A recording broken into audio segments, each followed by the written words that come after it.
A programmer's wife says to a programmer or sends the programmer to a store to pick up some eating stuff. So he tells the programmer, please bring milk, and if there are eggs, bring 6. So the programmer returns from the store with 6 milks.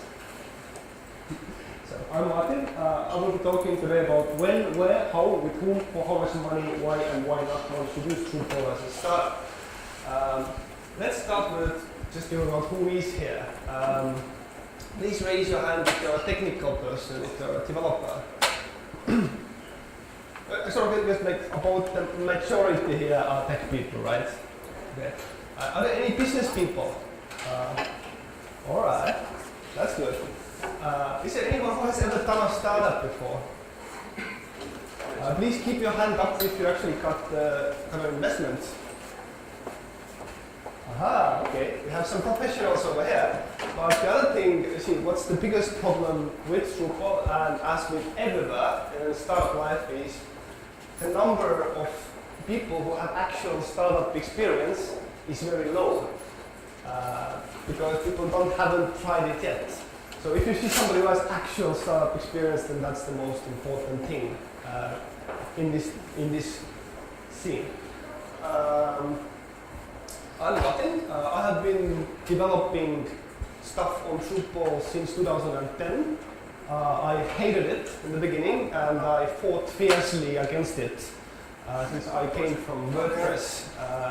And my sort of like the way I explained it, or like people ask me, what's the difference between WordPress and Drupal? And I tend to explain it that Drupal is like WordPress for programmers, and WordPress is like Drupal for designers. So then everybody gets the thing. I have started out 2 different ventures with Drupal. The first thing we did was called Community Tools, and it's sort of something like Drupal for local community organizations. If you're a local NGO and you want to have a website, then since I had built so many of these, then I started doing that. And the other thing, what I've been doing and what I'm doing currently is called Meie Tallinn, or Our Tallinn, which is sort of like a social neighboring site, or like a very local news source. So we have the local authorities posting when there's like some changes in traffic, or some local people when somebody has stolen their bicycle, or when they have lost their cat. It's sort of like very local news, like in a very local sense. And I'm very fortunate to be beyond the Drupal learning curve. Which is, do anybody know what's the Drupal learning curve? Yeah? Okay, so it's so little people. So this is the thing that, like when you start using Drupal, you don't really know how it goes, and you actually waste a lot of time just trying to learn it. And I remember how frustrating it was in the beginning, but now I'm way past it. I get frustrated only once a month, but if I do, I get very frustrated. So what's a startup? Let's start with that. I was just asked about it. So it's like a normal business, what most of the people in this room are doing. So there's a customer, let's say he has a store, and he needs software for his warehouse, right? And then he asks, like, if you do that, or if I do it for you, like I will do it for, let's say, 5,000 or 10,000 euros, and then you develop the software, and the customer gets it, and you get the money. Very easy, everybody understands. So what a startup is it's basically, once you make that warehouse software, you assume that there are like perhaps there's 1 million stores who also need the same software, and you develop it sort of as a service, and you ask much less money for it because you don't need to do any custom development for these clients. You can just use the same one. Do you understand the concept? Cool. Do you know what software, what company I'm talking about? Airplay, exactly. This is exactly what Airplay did. In the beginning, they made it just for one store, but then they thought, hey, we can sell it to everyone else as well.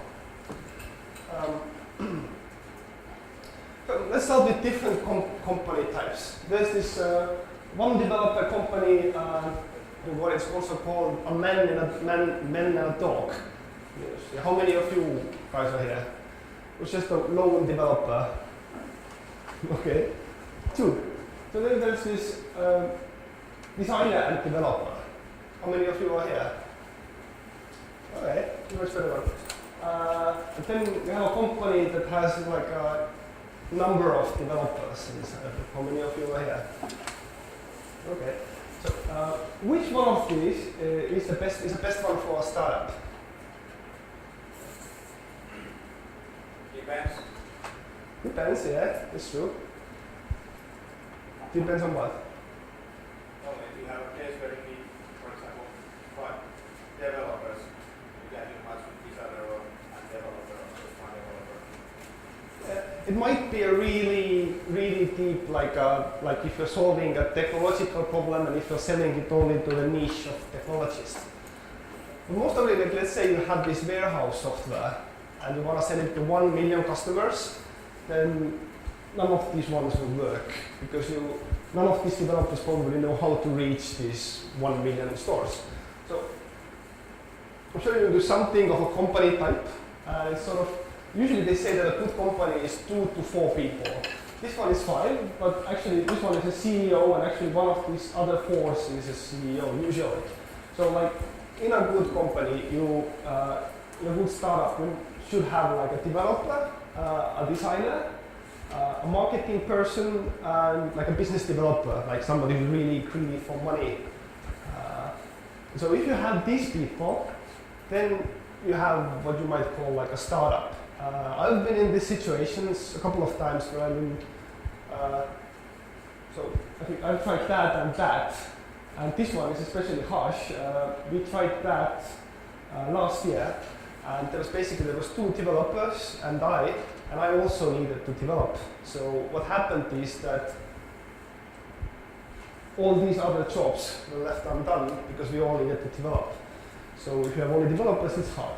But in order to have a startup, you should have like a variety of persons, and in order for this startup to actually succeed, these persons have to be like really good, and they have to try really hard.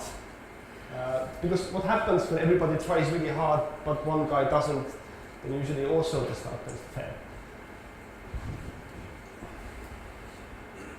So let's talk about product development. This is like the first model we actually tried for product development, and this was introduced by Christian Jansen for us. Christian isn't here. We had you start up with an interaction designer, showing you like pictures of like mock-ups. This button goes here, this button goes here. Do you know what a mock-up is, or wireframe? Mm-hmm. Cool. So you start off with these wireframes, and then when you've done that, then the designer and the developers, they both can start working simultaneously, right? And then the designer gets to do his job, and then after that the front end gets to do his job. So it sounds very logical, doesn't it? It didn't work at all for us. This is more like a schoolwork example of how things should work, but it didn't work. What sort of happened was that our interaction designer just, when our startup got funded last year. We got 20,000 euros and we moved to London to develop the idea. And exactly at this point where we needed our interaction designer, then he just sort of disappeared. And we were so fucked that we didn't know how or what we should develop now, because all the way our like internal systems on how we usually develop stuff were like on our head, and so we were just aimlessly developing. So that one didn't work for us, although it sort of worked in the beginning, but then yeah. So how it actually ended up for us was that we sort of knew what we were doing, so we had the developers developing it, and then in the end, where we sort of knew what's gonna be ready by the end, then we could get the designer, who only basically he got like specifications from us that you can you like this button goes here and this one goes there, and you can't put any more functionality because we were not able to do it. And then he made his part, and then we decided with the front end and wrote the HTML for it, and then the product got ready. This one also wasn't the best one for a startup. It didn't like, we basically, this was the launch, but then we launched, and then the product got stuck. So how we're doing it this year is that we have a community manager who basically deals with all the non-paying customers who come to our website to sort of like read the news or post the news about their local community. Then we have a business developer who sort of is looking for businesses who are ready to pay for advertisement. And they get a lot of shit from the people, like, I don't like this one, I don't like this one. So we collect all that shit and make a to-do list of stuff that the developer can do. And we sort of every morning we sort of rearrange them like what we should do next. And this one like works really well for us. I get to develop something every day. Basically, there are these little bugs and pieces. And this is also like, for a startup, this is the sort of the way I think stuff should work. Because in a startup, it's a continuous project. So sort of like, if you take like, this is like a normal web project, you sort of get it ready. Like here's the end of the project, so you all get together and you work really hard for 2 days. And then here's like some minor changes after the launch. It should be better, but this is how it usually goes, I've seen. So this is how it works for a startup, is that I think this was our launch or something. And then we, according to the feedback, we keep on making the product better and better and better. So there's this old phrase, commit early and commit often. So if you have something ready, you should already launch it. I think it was the founder of LinkedIn who said that if you're not ashamed of your first product, then you launched it too late. Which means that even if it looks butt ugly, our site actually looked butt ugly when we launched it last year, but we actually just got it ready. Usually if it's an idea that has any kind of sense in it, then the first people already start using it or can use it. And they can give you like feedback about what's disturbing them and what's not. I had this, like, about the product development part is that at one point I realized that it's totally impossible for me to figure out like the perfect product, this is what the customers want. I think it's okay in the beginning, you create the first thing, but after that we only work according to the customer feedback. Because I know that there's 99 bugs in this website and I know them all, and I couldn't be able to fix all of them within a year. So what I do is I only fix those bugs that clients tell me, or like the people using the site tell me to fix. And there's like, for example, on our website there's some phrases are in English and have been for a year. Like there's this Estonian site that this person posted this one into this group, and that's been in Estonia, nagu Mari postitas gruppi Kalamaja, and then under that it says in English like 15 minutes ago. So no one has given a fuck in a year, so why should we fix it?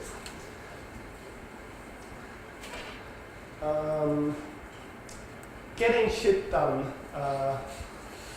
Like we were like strongly struggling of like getting the productivity up and actually like getting stuff fixed or stuff shipped. So what worked for us is that we sort of took this like this Scrum, the idea of Scrum. So we started to have every morning 15-minute meetings. Just we talked about what we're gonna do today. That worked us very well. We also did this in the beginning of the week. We made these meetings where we like, discussed what we're gonna do, and in the end of the week we had private meetings. That sounds really logical, doesn't it? But it took us some time to actually like to get stuff done, because in a startup situation, what happens is that sort of like everybody works the way they work, and like it takes just so much time to figure out together what the company is doing and actually like agreeing on what the company is doing. Because if you don't agree on that, then everybody is doing what they think the company should do, and then it will not work out in the end. So it takes so much time to actually figure out what the company is doing that in the end, when it gets to actual working, then it's very hard to change like the single habits that people have. Or like if they say like, hey, I hate Git, I've been on SVN, I'm never gonna change. Well, it took me 1 year to change it, actually. So for us, it worked out very well. We started using GitHub in the end. We didn't have any money for like 6 or 7 months in the winter time. And then actually our GitHub subscription was the only thing we actually kept paying for, because it's just such a nice thing. We also use Asana a lot. Who else uses Asana? Okay. Like I think in developer world it works out very awesome. I think like if you have a bigger team and some of the people are doing other things, then like for community managers, it's not the best tool, but in a development environment, it works out pretty nice, at least for me.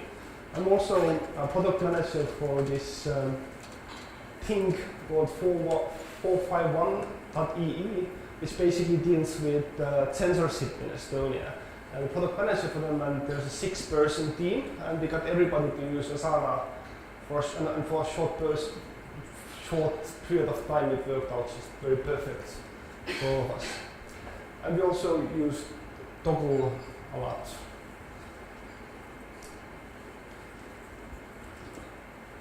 So how do we actually do like the new products? At one point, we realized that one day, like Delphi was sending 1,000 people to our site on one day, and we realized that none of them was actually seeing the advertisements on our site, because everybody just went for the news, and inside of the news we didn't have any advertisements. We only had big banners that you can see on front page. So we figured out that we should have these sort of like these small advertisements. And what I did is I just photoshopped it to there. And then we all could agree that okay, this is sort of the thing we want to do. So the next thing I did was that I created a HTML mockup of that, the same advertisement. And so it wasn't anything dynamic, but we could already start measuring. We already said that two times more people see the advertisement, and the click-through rate was still on 1%. So the click-through rate was actually the same as in like this advertisement. And we could already start doing things, and then it took me like 1 or 2 weeks to actually get it like dynamic, or just create the backend for it, and also there's a self-service where people can like create it. Now the self-service really sucks, and what we're gonna do is we're gonna sort of let the first customers on it and just ask for their feedback, what they don't like, and then we're gonna fix it according to their feedback. The other thing, we had this in the beginning when we had the idea of really start doing the advertising things. Then, I think what I'm talking about it is that I think one of the hardest thing actually is to create this communication between designers and developers. I was just showing the way it worked for us was that I sort of created the specification that we need this. In order to have this advertisement, we need to have these fields on the database, sort of. So that we have a price, there's an alternative text if you hover it, there's a text field, there's another text field, and there's a background image. And I also want to have to count the views and to count the clicks. And there's have to be a name for the campaign, URL, time when to show these advertisements, and proofs where to show it. And there's a total price for the customers. And that was so far having this kind of specification. I found the shortest cut version of that. And then the other thing I do is I tend to sort of create. I think I did it in Keynote. I don't even use Photoshop anymore. So I just do that we sort of need to have something. You put a file, you put a link.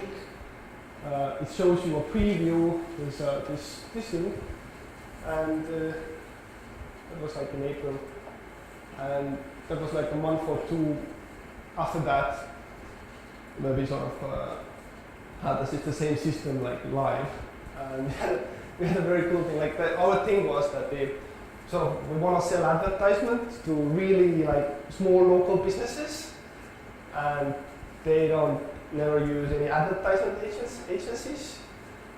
They can't design by themselves. So the first customers who actually made the designs look just totally hideous, and they used very ugly background images and everything. So we sort of figured out that we need to give them a possibility to actually design it.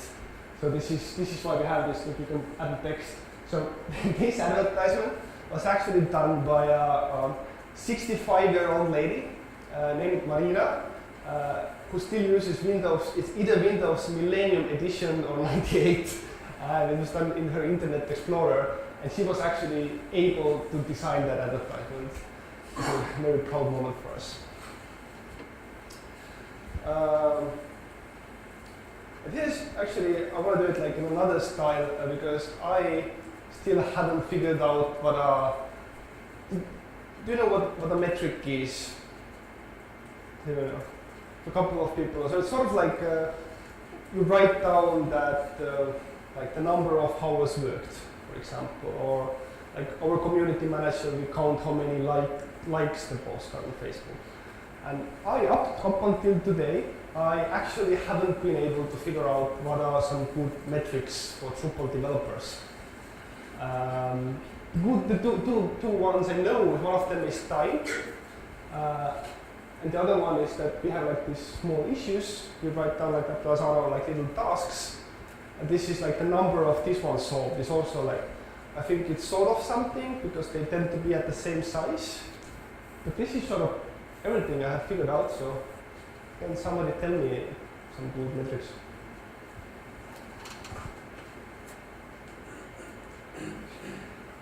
What do you use, for example?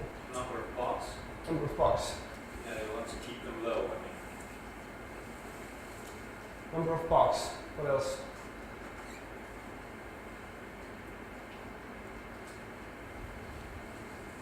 Number of commits, maybe? Number of commits.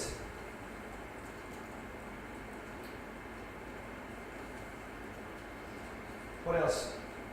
Number of tests. Number of Tests. tests. A number of tests. What else? Test coverage. Test coverage. How do you measure that? Test coverage. Test coverage.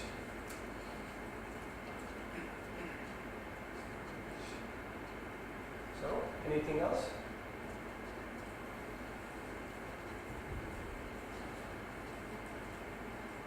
I've been thinking about like the speed of site, maybe. If it's like if you're working just on one website, then actually if it's just something something you can sort of like keep in mind or that to check it every day. That sounds like a good one.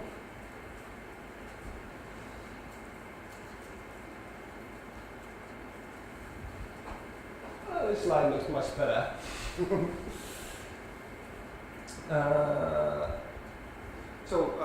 Also to answer the questions I promised to answer in the session. So, with whom to use Drupal?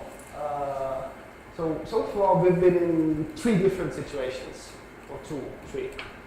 The first one when we started out was that we had Drupal developers, and they were sort of outsourced. So we got grant money, and they were developing it for us, which in a normal world I think is like a pretty good solution in case you know what you're doing. I think in most cases, like unless you're like really good in project management, I think it doesn't really work for a startup. You have to have this developer, like you have to have somebody in the house. Like the easiest example is that if you need to like change a color of a button, then your development company might ask you 100 euros for it. It's mine. So you need to have somebody like in your house who can really do that stuff. So just total outsourcing doesn't work. I've been also playing around with an idea to outsource some of the work from a Drupal developer who would like sort of like cut to pay like let's say 5,000 euros a month, and they would just do like the stuff right. but it's also like an idea. I haven't really tested it out. If you're working with somebody, like actually you're actually from the other side of the table, you're actually developers, right? But if I'd be looking for somebody to work with Drupal, then I guess he would have to be behind the learning curve. And one thing I learned was that if you're doing like a startup, and if you're co-founders, then you're sort of like business partners, then it's before actually like becoming like real business partners, it's a really good idea to sort of like test co-working together without any like okay, we're business partners now. Sort of like it's good if we just sit in one room together and do stuff. This also like at some point I feel like everything I tell is very logical, but actually like a lot of these like small mistakes got to be done every day, especially like you're the lucky guys actually in the startup world, because there's such a huge demand for developers. Since most startups are sort of tech related, and they I go to a random developer conference, and then a guy comes to me and like, hey, so we provide like people just like meet developers a lot. Yeah, you're the lucky ones. For how much money? I've been involved in one project that got together like 70,000 euros, and they sort of made something ready. I've been like the one we did. I think this is like a good example. Like there's this idea of minimum viable products in the startup world. Do you know what's a minimum viable product? Some of you know. So minimum viable product is you sort of create the first idea of what this product like would be. It's not the perfect product, it's not ready, but it's just something. And so you can like really see if your assumptions are correct, if people really use it the way you thought they use and everything. And I believe like building a minimum viable product costs something around 20,000 euros. You can also do it for free, of course, but I think like something in terms of that size. This is also like what most of the accelerators are doing. They're giving you sort of like 15 to 20,000 euros to sort of create the first little thing.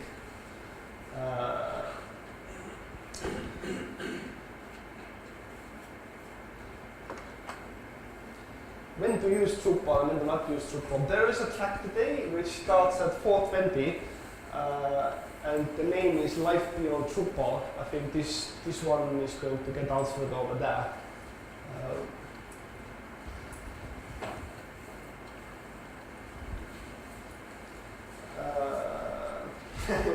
And then motivating a Drupal teamer. There's this getting in the end of this story I've prepared. This is the story in the end. Last summer, me and Raido and Kaido, I think Kaido are here as well. Somewhere. We got accepted to this accelerator in London, so we got some funding from them, and we got to stay in Google campus in London and develop our idea over there. And this one funny thing that happened to me was that we had these Scrum meetings scheduled for 10 o'clock every morning, so we could sort of stay in sync. And it was a huge pain in the ass to actually get Kaido to meetings for 10 o'clock. And I believe like if I tried again, I wouldn't try to get him for a meeting for 10. I think I just moved the meeting for 12. Because like a lot of developers actually like to work in the evening-ish time and to sleep in the morning time. And that was like one of the things about it. But the other problem, I had a really problem. Besides waking up, I was sort of like setting goals for them. Like let's get this thing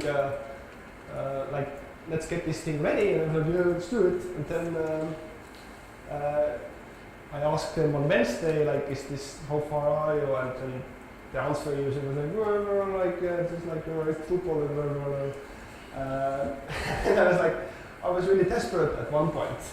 Then what I figured out was that I figured out like let's take a weekly goal. You're gonna build this first version of this aggregator ready for Friday, and if you do it, we're gonna go to Drupal Camp Brighton, for example, or there's an event involved. Like if we do that, we can do that. So I did it, and then on Friday evening, the guys weren't like anywhere near completion. So I went out partying, and then I got home like 3 or 4 in the morning, being like pissed drunk. And then at 6 o'clock in the morning, kind of comes and knocks on my door, like, "Hey, we are ready now. Can we go to Drupal camp?" And I'm like, "Fuck." Like, dude, I cannot get you up for 10 o'clock in the morning in a work day, but you guy wake up 6 o'clock on a Saturday to go to a Drupal camp. How is this possible? But yeah, I mean, apparently Drupal camps are very inspirational for Drupal developers. Yeah, so this is us in Brighton, and there was this before the Drupal camp. We went out to the beach and hanging out. It was a nice day. I'm sort of out of the stuff I wanted to talk about, so we can do a question and answer round.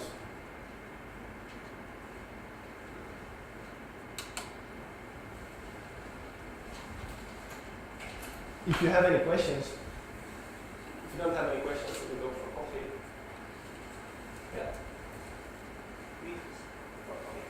What do you see as the biggest challenges for the Estonian startup area? There's 2 big challenges. The first one was that I told before was that there's very little people with startup experience. So like in this room, there's like 2 or 3 or 4 or 5, but there's like it's still like the percentage should be much bigger, because if you get somebody who's pretty successful as a corporate developer and getting him to a startup situation, it might be very different for them. And the other one is that there's very little money in Estonia, and there's like the amount of investments is actually pretty small. I believe if the amounts would be like, I think it's like around 10 or 15 million euros that the Estonian startups gets in a year. I think this number could be 10 times higher actually. Either way, we would still get the same 95% of failing and 5% of succeeding startups, but this 5% would be quantitatively 10 times more. And then after that, we would have much more experienced startup people. You mentioned that you're basically involved in city communities. Yeah. I had a similar project for New York way back, and you mentioned that how companies are built, and what I thought was like, how do you in this field, how do you communicate to developers who are usually like closed, like psychologically they're introverts, they don't go out much maybe, and you're building like something social for people to communicate about city stuff, what's happening. How do you do with this, like explaining to developers what they're building actually? It's a perfect question. Actually, one developer, I'm not, he's here today, but he actually, once I told him that I was explaining it to him, and then he contradicted me by saying, like, what do you mean? Then everybody can post to our site. Like, yeah, that's the idea. And he was like, really, he didn't even understood why people would wonder it. Yeah, it's a good question. One thing that really helps inside of the company is when people use the same system by themselves. It's a really hard one to get actually. Like for us, it was like, I think it took some time to get the people posting in the system themselves. This is one thing that helps.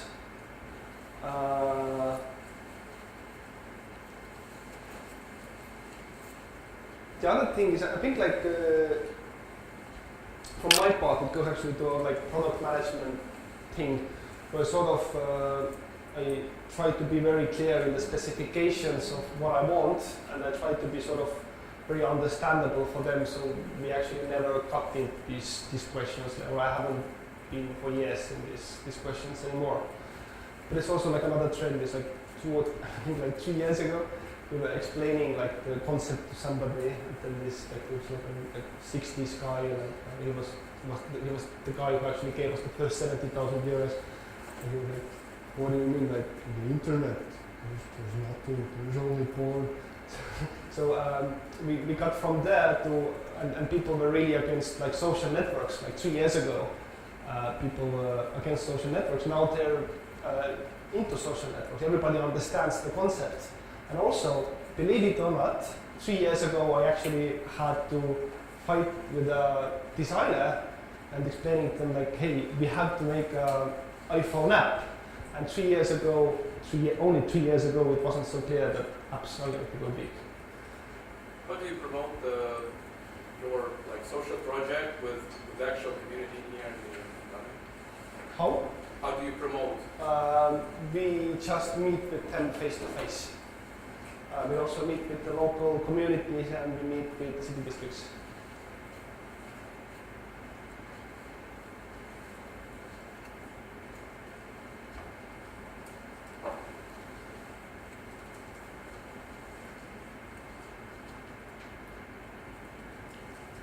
It's a very good question about like when you're a startup, then like one good sign that you're doing something right is that you have competitors.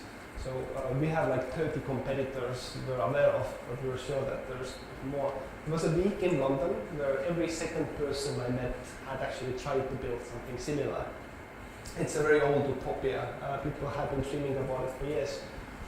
I think now it's actually possible because of the rise of social media, because we're heavily depending on actually Facebook existence. Without Facebook we wouldn't exist the way we are. What's your biggest struggle or problem with Drupal, and how do you overcome it? These days, my biggest problem with Drupal, like I've been pretty fluently in teaming lately, so I can fix like 3 or 4 issues like an evening or like these bug reports. I can do that. But the thing is that stuff takes really long time. It takes more time than I planned to. Especially when I go to like changing things in backend or code, it usually like instead of day I have to plan it for a week or a number of weeks, so it takes a lot of time. The way I deal with it is that I go to these conferences where a lot of developers are and tell them that we're recruiting.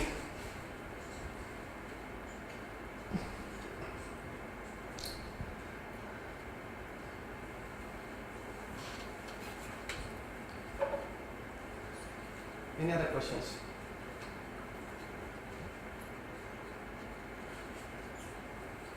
there any specific reason why we should use Drupal instead of why not any other platform?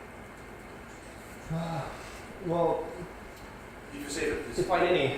this learning curve is vertical. Yes. I think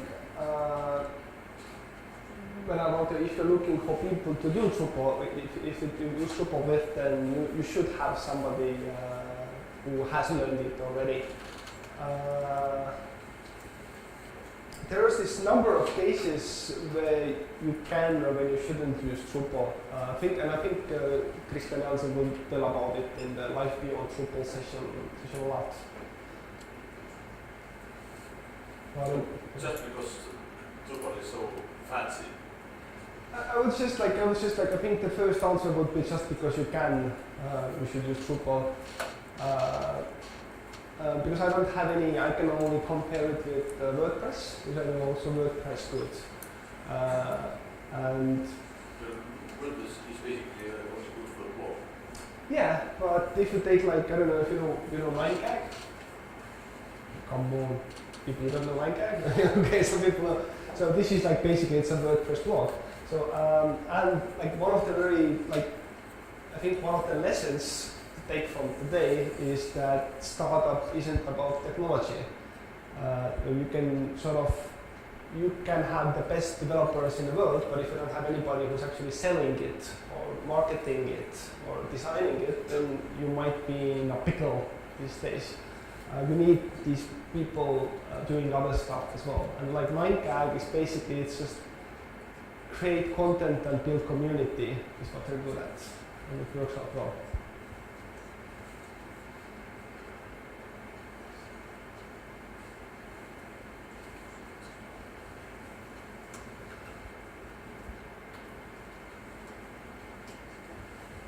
Do you actually regret any point of time you choose the Drupal as a platform for your startup? Meaning when your startup is now growing, you need different needs and stuff. I hated Drupal in the beginning. I hated it strongly. Renee can tell you a lot about it. I hated it strongly and I fought against it. And so I regretted it in the beginning. The way we've been working like this summer, or at the equilibrium we have, like where we are currently, it works out pretty well for us. Or like I can do things fast, and up to this point it works. But yeah, it might come later. But currently it works for me. Yeah.